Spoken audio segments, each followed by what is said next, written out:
नमस्कार। स्वागत है आपका एबी एकेडमी दुमका में। एबी एकेडमी दुमका के यूट्यूब चैनल में आपका बहुत बहुत स्वागत है। तो चलिए आज हम लोग चर्चा करेंगे साइंस का जो फर्स्ट चैप्टर है यूनिट एंड डायमेंशन, मात्रक और तथा बीमा। ये आपके सभी प्रतियोगिता परीक्षाओं के लिए महत्वपूर्ण होगी। ये स्पेशली जो क्लास है ये ग्रुप डी के लिए बनाई गई है।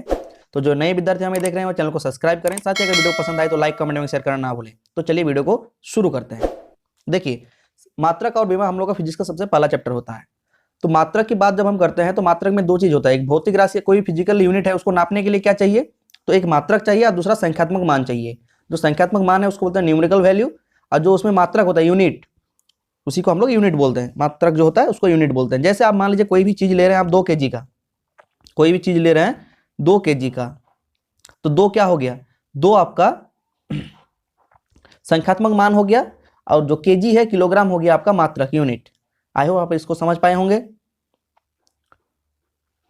चलिए आगे बढ़ते हैं हम लोग कि जो हम लोग का जो मापन पद्धति है, पहले 3 मापन पद्धतियां थी। पहले 3 मापन पद्धतियां थी। 3 मापन पद्धतियां क्या क्या थी, तो 3 मापन पद्धतियां थी सीजीएस, एफपीएस और एमकेएस। सीजीएस, एफपीएस और एमकेएस। तो सीजीएस पद्धति में हम लोग क्या क्या देखते थे, तो सीजीएस पद्धति में सी से होता था सेंटीमीटर, जी से होता था ग्राम और एस से होता था सेकंड। तो सेंटीमीटर से लंबाई मापते थे, ग्राम से द्रव्यमान मापते थे और सेकंड से समय को मापते थे। तो ये सीजीएस पद्धति है, जिसको फ्रेंच या मैट्रिक पद्धति भी कहते हैं। इसको क्या कहते हैं, फ्रेंच या मैट्रिक पद्धति भी कहते हैं। दूसरा आता है एफपीएस। एफपीएस का होता है, एफ से होता है फुट, पी से होता है पाउंड और एस से होता है सेकंड। तो हम लोग लंबाई को फुट से, द्रव्यमान को पाउंड से और समय को सेकंड से मापते हैं। ये हो गया हमारा एफपीएस। इसे ब्रिटिश पद्धति कहते हैं। इसे क्या कौन सा पद्धति कहते हैं, तो ब्रिटिश पद्धति। किसको कहते हैं, तो एफपीएस को। ठीक है। अगला नंबर आता है हम लोग का एमकेएस। एमकेएस का फुल फॉर्म क्या है, एम से मीटर, के से किलोग्राम और एस से सेकंड। तो हम लोग लंबाई को मीटर से मापते हैं, द्रव्यमान को किलोग्राम से और समय को सेकंड से मापते हैं। इसे भी मैट्रिक्स पद्धति कहते हैं। एमकेएस को भी मैट्रिक पद्धति ही कहते हैं। और एमकेएस का ही प्रवर्धित रूप एसआई यूनिट है। एमकेएस का ही प्रवर्धित रूप क्या है, एसआई यूनिट है। एसआई यूनिट को कब अपनाया गया, तो एसआई यूनिट को 1971 में, कब अपनाया गया, 1971 में फ्रांस की राजधानी पेरिस में मापतोल विभाग जो अंतरराष्ट्रीय अधिवेशन हुआ था 1971 में, उसी समय एसआई यूनिट को अपनाया गया। एसआई यूनिट किसका प्रवर्धित रूप है, तो एमकेएस का प्रवर्धित रूप एसआई यूनिट है। ठीक है। तो एसआई यूनिट को हम लोग 2 भागों में बांटते हैं। एसआई यूनिट को जैसे आप लोग देख पा रहे होंगे, एसआई यूनिट को हम लोग 2 भागों में बांटते हैं। 2 भाग कौन कौन सा है, एक हो गया आधारी मात्रक, दूसरा हो गया संपूरक मात्रक, मतलब बेसिक यूनिट, और दूसरा हो गया सप्लीमेंट्री यूनिट। बेसिक यूनिट 7 होता है और सप्लीमेंट्री यूनिट 2 होता है। ठीक है। बेसिक यूनिट की संख्या कितनी होती है, तो 7 होती है, और सप्लीमेंट्री यूनिट जो होता है आपका संपूरक मात्रक जो होता है उसकी संख्या 2 होती है। तो चलिए हम लोग बेसिक यूनिट के बारे में अभी चर्चा करेंगे कि 7 हमारे जो बेसिक यूनिट है क्या क्या है, उसका संकेत क्या है, बीमा क्या है और मात्रक क्या है। चलिए, जैसे कि आप लोग देख पा रहे होंगे, नंबर 1 पे है हम लोगों का लंबाई, लेंथ। और किसी भी लंबाई को हम लोग किससे मापते हैं, एसआई यूनिट में, तो मीटर में मापते हैं। ठीक है। उसका संकेत छोटा m हुआ, और इसका जो बीमा है वो लेंथ है, इसीलिए उसका बीमा l हो गया। ठीक है। दूसरा है द्रव्यमान। द्रव्यमान को इंग्लिश में हम लोग मास कहते हैं। तो द्रव्यमान को हम लोग किलोग्राम से मापते हैं, तो इसका मात्रक किलोग्राम हो गया और संकेत हो गया kg। इसका बीमा m हो गया, कैपिटल M।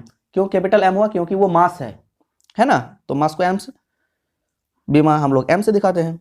अगला नंबर आता है हम लोगों का समय। समय को हम लोग सेकेंड से मापते हैं। समय को हम लोग किससे मापते हैं, मात्रक क्या है उसका, सेकेंड, संकेत हो गया स्मॉल s, और इसको जब बीमा है वो t होगा, क्योंकि टाइम है, समय क्या है, टाइम, तो t हो गया उसका बीमा।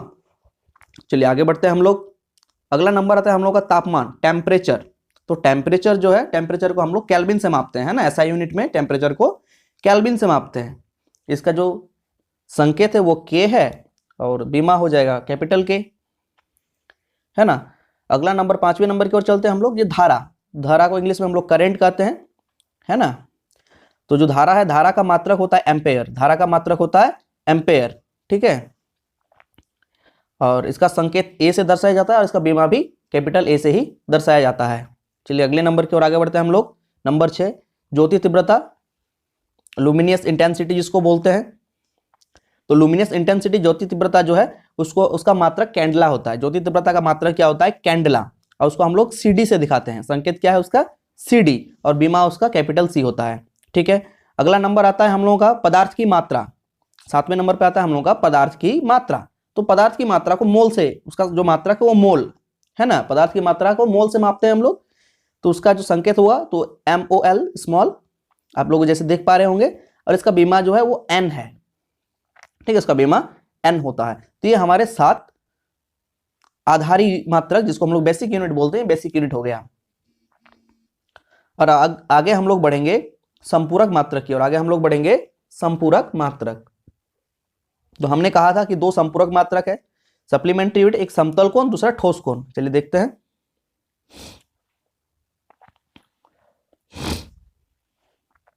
देखिए, संपूरक मात्रक में सबसे पहला आएगा समतल कोण, प्लेन एंगल, जिसको हम लोग रेडियन बोलते हैं, ठीक है। प्लेन एंगल का मात्रक क्या है, रेडियन, और संकेत RAD से उसको हम लोग दिखाते हैं। और ठोस कोण जो है, उस सॉलिड एंगल जो हो गया उसको स्टेरेडियन, तो उसको SR से, SR उसका संकेत हो गया, SR मात्रक हो गया स्टेरेडियन। तो आप लोग समझ पाए होंगे समतल कोण और ठोस कोण। देखिए, एक सबसे इंपॉर्टेंट टॉपिक है, समय सापेक्ष नहीं है, समय सापेक्षिक राशि नहीं है, क्योंकि समय किसी अन्य भौतिक राशि पर नहीं होता, समय किसी अन्य भौतिक राशि पर नहीं होता, इसलिए समय क्या है, सापेक्षिक राशि, मतलब सदस्य राशि नहीं है। तो चलिए हम लोग अब आगे बढ़ते हैं, चलिए आगे बढ़ते हैं। कुछ हम लोग ऑब्जेक्टिव क्वेश्चन करेंगे। ऑब्जेक्टिव क्वेश्चन करने से पहले हम लोग 10 का जो घात है उसके बारे में चर्चा करेंगे। 10 पर पावर जो आपका पूछा जाता है ना, तो उसके बारे में भी हम लोग चर्चा करते हैं। इसके बाद हम लोग ऑब्जेक्टिव क्वेश्चन को देखेंगे। जैसे कि आप लोग देख पा रहे होंगे, ये हो गया हमारे 10 के घात, ठीक है। 10 के विभिन्न घात एवं उनके पूर्व लग्न, उनके संकेत, prefix and the symbol for the various power of 10। 10 के जो घात है, तो सबसे पहले आप लोगों को दिख रही होगी जहां पे हमने डेका लिखा हुआ है। देखिए डेका 8वें नंबर पे डेका होगा, ठीक है। तो डी ए जहां पे दिख रहा है बीच में डेका, हम लोग शुरू करेंगे डेका से, डेका से ऊपर की ओर जाएंगे और डेका से नीचे की ओर आएंगे। क्यों कि पहले जो 10 का पावर है 1 2 3 3 तक वो लगातार 1 2 3 में बढ़ता है, फिर वो 3 3 करके जंप करता है, 3 के बाद 6 6 के बाद 9 9 के बाद 12 12 के बाद 15 15 के बाद 18, ठीक है, इस तरह से। और नीचे जैसे आएंगे तो हम लोग का पावर सिर्फ माइनस में दिखेगा, 1 2 3 तक तो वैसे सीरियल ही रहेगा, इसके बाद 3 के बाद 6 6 के बाद 9 9 के बाद 12 12 के बाद 15 फिर 15 के बाद 18। तो इसीलिए हम लोग जब भी पढ़ेंगे तो सबसे पहले हम लोग बेस यूनिट मानेंगे डेका को, डेका को हम लोग बेस मानते हैं, ठीक है। तो कैसे चला जाएगा, deca hecto kilo mega giga tera peta exa, ठीक है। Deca hecto kilo mega giga tera peta exa, ठीक है। और जैसे हम लोग डेका से नीचे की ओर आएंगे तो deci centi milli micro nano pico femto atto, ठीक है ना। तो देखिए अब डेका का क्या होता है, तो डेका का होता है 10 पर पावर 1, हेक्टो का होगा 10 पर पावर 2, किलो का होगा 10 पर पावर 3, लगातार 1 2 3 बढ़ गया। जैसे आप मेगा में जाएंगे तो 10 पर पावर 6, गीगा में जाएंगे 10 पर पावर 9, जैसे टेरा में जाएंगे तो 10 पर पावर 12, जैसे पेटा में जाएंगे तो 10 पर पावर 15, और जैसे एक्सा में जाएंगे तो 10 पर पावर 18। आई होप ये चीज आपको समझ में आ गई होगी। और जैसे फिर हम लोग डेका के नीचे आएंगे, है ना, डेसी, तो डेसी का हो गया 10 पर पावर -1, सेंटी का हो गया 10 पर पावर -2, मिली का हो गया 10 पर पावर -3, 1 2 3 सीरियल हो गया, फिर ये जंप करेगा 3 3 के नंबर को।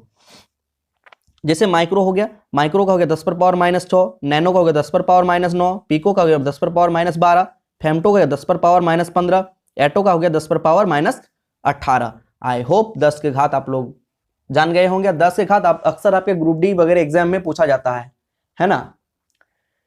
10 के घात को अक्सर आपके एग्जाम में पूछा जाता है, इसको याद कर लें, साथ ही कहीं नोट डाउन करके रख लें, आपके लिए बहुत ही महत्वपूर्ण होगा। तो चलिए अब हम लोग कुछ ऑब्जेक्टिव क्वेश्चन के बारे में चर्चा करते हैं।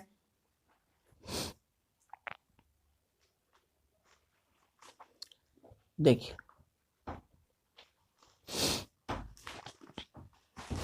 एक माइक्रोमीटर किसके बराबर होता है, तो एक माइक्रोमीटर 10 पर पावर -6 मीटर के बराबर होता है। एक माइक्रोमीटर कितना होता है, 10 पर पावर -6 के बराबर होता है। विद्युत आवेश, दूसरे नंबर सवाल की ओर जाते हैं हम लोग।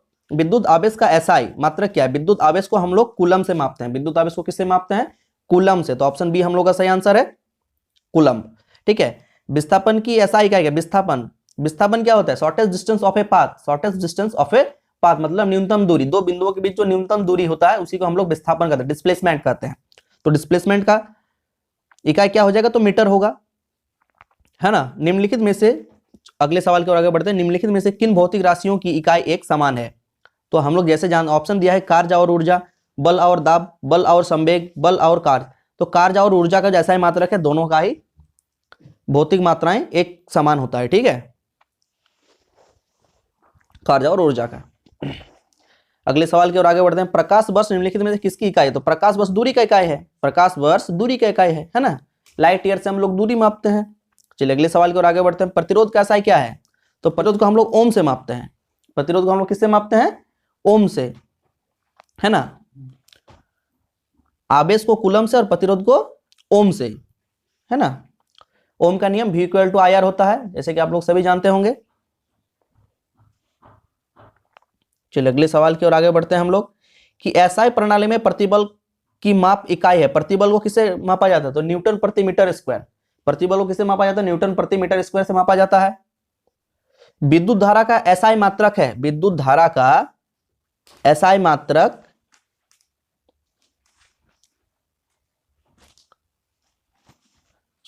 ठीक है। विद्युत धारा का SI मात्रक क्या है? तो विद्युत धारा का SI मात्रक एम्पेयर, विद्युत धारा को एम्पेयर से मापते हैं हम लोग, ठीक है ना। आवेश को कूलम से मापते हैं और प्रतिरोध को ओम से मापते हैं, ठीक है ना। चलिए अगले सवाल की ओर आगे बढ़ते हैं। शक्ति की इकाई को क्या कहा जाता है? शक्ति की इकाई को वाट कहा जाता है। 746 वाट बराबर 1 HP, 746 वाट बराबर 1 HP होता है। तो हम लोग क्या कह सकते हैं? शक्ति की इकाई को क्या कहा जाता है? तो वाट कहा जाता है। अगले सवाल की ओर आगे बढ़ते हैं। दबाव के SI इकाई क्या है? दबाव, कोई भी चीज में दबाव पड़ता है तो दबाव का SI इकाई क्या? तो न्यूटन प्रति वर्ग मीटर से दबाव पड़ता है, न्यूटन प्रति वर्ग मीटर, यही है आपका दबाव का SI इकाई, SI मात्रक, जो भी कहें आप। अगले सवाल की ओर आगे बढ़ते हैं हम लोग। पृथ्वी से लेकर सूर्य की अनुमानित दूरी की लंबाई को क्या कहा जाता है? पृथ्वी से सूर्य की दूरी को हम लोग एस्ट्रोनॉमिकल यूनिट कहते हैं। पृथ्वी से सूर्य की दूरी को हम लोग क्या कहते हैं? एस्ट्रोनॉमिकल यूनिट, ठीक है। प्रकाश वर्ष किसको कहते हैं? तो लाइट एक साल में जितना दूरी तय करती है उसको लाइट ईयर बोला जाता है, प्रकाश वर्ष बोला जाता है। और पृथ्वी से सूर्य की दूरी को हम लोग क्या कहते हैं? एस्ट्रोनॉमिकल यूनिट कहते हैं। चलिए अगले सवाल की ओर आगे बढ़ते हैं। बल, बल का मतलब फोर्स का SI यूनिट क्या होता है? तो फोर्स का SI यूनिट न्यूटन होता है ना। चलिए अगले सवाल की ओर आगे बढ़ते हैं हम लोग। न्यूटन मीटर स्क्वायर प्रति केजी स्क्वायर की इकाई है किसका? तो ये जो है आपका गुरुत्वाकर्षण के सार्वभौमिक नियतांक का इकाई है, ठीक है। न्यूटन मीटर स्क्वायर पर केजी स्क्वायर, ठीक है। न्यूटन मीटर स्क्वायर पर केजी स्क्वायर किसका नियतांक है? तो गुरुत्वाकर्षण का सार्वभौमिक नियतांक है, गुरुत्वाकर्षण के सार्वभौमिक नियतांक है ना। प्रतिरोधकता का SI मात्रक क्या है? तो प्रतिरोधकता का SI मात्रक ओम मीटर होता है। प्रतिरोधकता का SI मात्रक क्या होता है? ओम मीटर। चलिए अगले सवाल की ओर आगे बढ़ते हैं हम लोग कि निम्नलिखित में से किन दो भौतिक राशियों की इकाई एक ही है? निम्नलिखित में से कौन दो भौतिक राशियों की इकाई एक ही है? तो ऑप्शन दिया है दाब और बल, बल और उत्क्षेप बल, बल और गति, बल और चाल। तो बल और उत्क्षेप बल का जो भौतिक राशियां होता है दोनों ही समान होता है। बल मतलब आप सिंपली बल है, उत्क्षेप बल मतलब होता है किसी चीज को फेंकने में जितना बल लगाते हैं, तो दोनों का ही जो इकाई है वो बराबर होता है। मीटर पर सेकंड निम्नलिखित में से किसका इकाई है? अगला सवाल है हम लोग का कि मीटर पर सेकंड निम्नलिखित में से किसकी इकाई है? तो मीटर पर सेकंड किसकी इकाई होता है? अगर आप लोग ध्यान देंगे तो मीटर पर सेकंड होता है आपका त्वरण का, है ना। वेग परिवर्तन के दर को क्या कहते हैं? त्वरण कहते हैं। तो वेग हो गया, वेग परिवर्तन की दर को हम लोग त्वरण कहते हैं। तो मीटर पर सेकंड स्क्वायर होता है इसका, है ना, SI मात्रक। चलिए अगले सवाल की ओर आगे बढ़ते हैं। डैश की इकाई न्यूटन है, डैश की इकाई न्यूटन है। आप लोग सभी को पता होगा बल का इकाई न्यूटन होता है, लेकिन वजन का भी इकाई न्यूटन होता है, इसलिए बल और वजन का इकाई क्या हो जाएगा? SI यूनिट जो है वो न्यूटन होता है, ठीक है। चलिए अगले सवाल की ओर आगे बढ़ते हैं हम लोग। निम्नलिखित में से कौन सा तापमान की SI इकाई है? तो तापमान को हम लोग किससे मापते हैं? केल्विन से मापते हैं ना SI यूनिट में। तो तापमान को हम लोग केल्विन से मापते हैं SI यूनिट में, ठीक है। निम्नलिखित में से कौन सी तापमान की इकाई है? निम्नलिखित में से कौन सी तापमान की इकाई है? तो तापमान की इकाई हम लोग केल्विन जानते हैं। केल्विन स्केल में अगर हम बोलेंगे पानी जमता है, फ्रीजिंग पॉइंट ऑफ वाटर अगर बोलेंगे तो 273 केल्विन, और पानी का बॉइलिंग पॉइंट बोलेंगे तो 373 केल्विन, ठीक है। चलिए अगले सवाल की ओर आगे बढ़ते हैं हम लोग।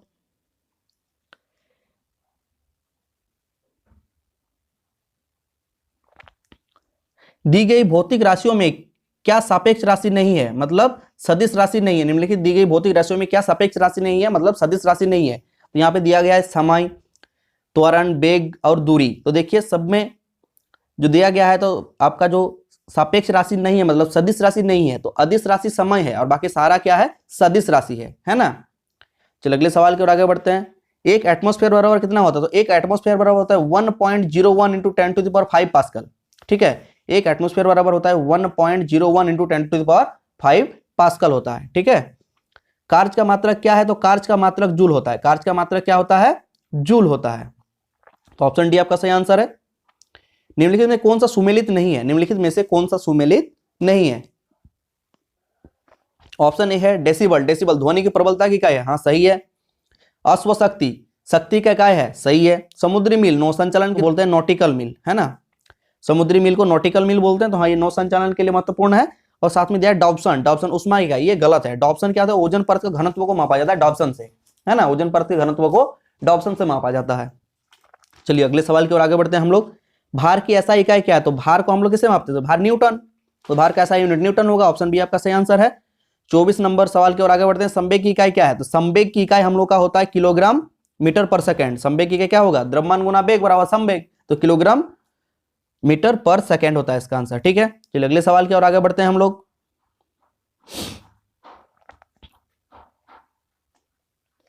उद्योग में शक्ति की इकाई है। उद्योग में शक्ति की इकाई क्या होता है? अश्वशक्ति। एचपी से मापा जाता है उद्योग में शक्ति की इकाई को, है ना, हॉर्स पावर। निम्नलिखित में किसकी कोई इकाई नहीं है? निम्नलिखित में से किसकी कोई इकाई नहीं है, मतलब किसी का यूनिट है ही नहीं। तो सापेक्षिक घनत्व का कोई यूनिट नहीं होता है। सापेक्षिक घनत्व का कोई यूनिट नहीं होता है। बाकी घनत्व का भी यूनिट होता है, विस्थापन का भी यूनिट होता है, दाब का भी यूनिट होता है। सापेक्षिक घनत्व का कोई यूनिट नहीं होता है। प्रदीप्ति। प्रदीप्ति का मान निम्न में से किसका उपयोग करके की जाती है? तो लक्स मीटर से प्रदीप्ति का मान निकाला जाता है। प्रदीप्ति का मान किससे निकाला जाता है? तो लक्स मीटर। तो ऑप्शन सी आपका सही आंसर होगा। अगला सवाल है हम लोग का, आवेग का मात्रक क्या है? तो आवेग न्यूटन सेकेंड। आवेग कुछ पल के लिए होता है ना, एक सेकंड में जो होता है वो आवेग होता है। तो न्यूटन सेकंड को हम लोग कहते हैं आवेग। आवेग का मात्रक न्यूटन सेकंड होता है। ठीक है, ऑप्शन सी आपका सही आंसर है। निम्नलिखित में से किसकी इकाई ऊर्जा की इकाई के समान होता है? निम्नलिखित में से किसकी इकाई ऊर्जा की इकाई के समान होता है? तो आपका जो कार्य और ऊर्जा है दोनों का इकाई समान होता है। कार्य और ऊर्जा की इकाई समान होता है। तो हम लोग का ऑप्शन सी में कार्य लिखा हुआ है, तो ऑप्शन सी हम लोग का सही आंसर होगा। चलिए अगले सवाल की ओर आगे बढ़ते हैं हम लोग। सूची 1 और सूची 2 में सम्मिलित करके देखिए कि नीचे कूट में सही विकल्प को चुनिए। तो सबसे पहले त्वरण। तो त्वरण क्या होता है? तो त्वरण का होता है मीटर पर सेकंड स्क्वायर। त्वरण का जो मात्रक है क्या होता है? न्यूटन प्रति सेकंड स्क्वायर। ठीक है, दूसरे नंबर पे आता है हम लोग का बल। तो बल का आंसर क्या है? बल का मात्रक होता है न्यूटन। सी कार्य। कार्य क्या होता है? तो कार्य का हो जाएगा जूल।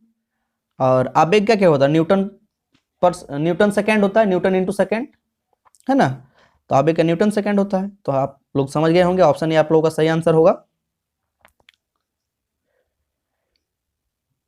कोणीय विस्थापन का मात्रक क्या है? कोणीय विस्थापन का मात्रक क्या है? तो कोणीय विस्थापन को रेडियन से मापते हैं। कोणीय विस्थापन को रेडियन से मापते हैं। ठीक है, ठोस कोण अगर रहेगा तो स्टे रेडियन से। ठीक है, कोणीय विस्थापन को रेडियन से। एक पारसेक निम्नलिखित में से किसके बराबर होता है? तो एक पारसेक बराबर होता है 3.26 प्रकाश वर्ष। 3.26 प्रकाश वर्ष। ठीक है, 3.26 प्रकाश वर्ष होता है एक पारसेक बराबर। ठीक है, चलो अगले सवाल की ओर आगे बढ़ते हैं हम लोग। एक नैनोमीटर बराबर क्या होता है? एक नैनोमीटर बराबर होता है 1/10⁻9 मीटर। इसी को हम लोग लिख सकते हैं 10⁻⁻9 मीटर। इसको क्या कह सकते हैं हम लोग? 10⁻⁻9 मीटर या फिर 1/10⁻9 मीटर। ठीक है, एक पिकोमीटर डैश के बराबर होता है। तो एक पिकोमीटर 10⁻12 मीटर के बराबर होता है। एक पिकोमीटर किसके बराबर होता है? तो 10⁻12। इसको हम लोग इस प्रकार भी लिख सकते हैं 1/10⁻12 मीटर। इसको 1 में आ जाएगा। ठीक है, 1/10⁻12 मीटर या फिर 10⁻12 मीटर। ठीक है, अगले सवाल की ओर आगे बढ़ते हैं हम लोग। एक जूल बराबर क्या होता है? तो एक जूल बराबर होता है 1 newton into 1 metre. 1 newton into 1 metre मतलब 1 न्यूटन 1 मीटर। तो 1 न्यूटन मीटर को 1 जूल बोलते हैं। 1 न्यूटन मीटर को क्या बोला जाता है? 1 जूल बोला जाता है ना। 1 जूल बराबर हो जाए 1 न्यूटन मीटर। अगला सवाल हम लोग पास्कल इकाई है। तो पास्कल किसका इकाई है? तो पास्कल दाब की इकाई है। पास्कल दाब को पास्कल से मापा जाता है ना। चलिए अगले सवाल की ओर आगे बढ़ते हैं हम लोग। कैंडला मात्रक है। कैंडला, तो कैंडला ज्योति तीव्रता का मात्रक है। ठीक है, कैंडला किसका मात्रक है? ज्योति तीव्रता। हम लोग बेसिक यूनिट जब पढ़ रहे थे वहीं पे हम लोगों ने कैंडला के बारे में चर्चा किया था। तो कैंडला जो है वो ज्योति तीव्रता का मात्रक है। अगले सवाल की ओर आगे बढ़ते हैं हम लोग। आज का आखिरी सवाल है कि पारसेक इकाई है। तो पारसेक इकाई किस चीज का है? तो दूरी का। पारसेक किसका इकाई है? दूरी का इकाई है। आई होप वीडियो आप लोगों को पसंद आया होगा। अगर वीडियो पसंद आया तो लाइक कमेंट एंड शेयर करें। साथ ही इस प्रकार के मजेदार वीडियो देखने के लिए चैनल को सब्सक्राइब करें, नोटिफिकेशन बेल को प्रेस कर दें ताकि आपको सबसे जल्द नोटिफिकेशन प्राप्त हो सके। चलिए मिलते हैं एक मजेदार वीडियो में, तब तक के लिए जय हिंद।